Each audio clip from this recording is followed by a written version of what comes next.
The weekly code quiz. What is a hero image? Another type of background image that we should discuss is a hero image. A hero image is a large banner image that is prominently displayed on a web page. Usually it is front and center, and it is meant to grab the attention of the viewer so that they are directed to the content that is below it. How do we load a hero image into our header? In our example, we are loading our hero image into our header. As we scroll down, we see we have multiple articles with text wrapping around our images and 2 full browser width images as well. Here is the CSS. What are other elements to a hero image? There are several elements to a hero image. Just like other background images, we should set a background color as a backup. Just like our other examples, it is a light gray color.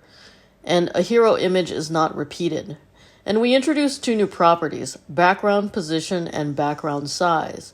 The former tells the browser how the image should display in the space given to it. In this case, it is centered. And we set the background size to cover, which means the image is resized to fill the entire container. Finally, we must set a height, and in this case we set it to 800 pixels. We have set the position to relative, but this is not related to it being a hero image. We set the position to relative so that we can absolutely position our text, our H1, in the top left corner.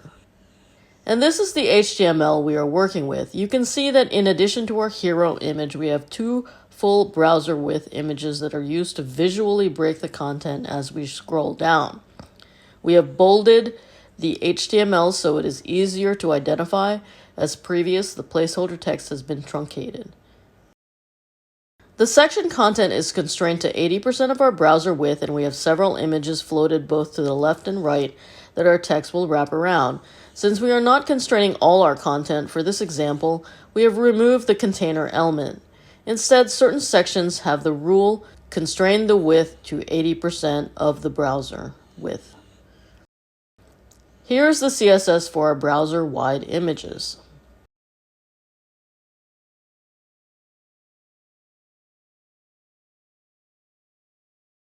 And here is how that would visually display again.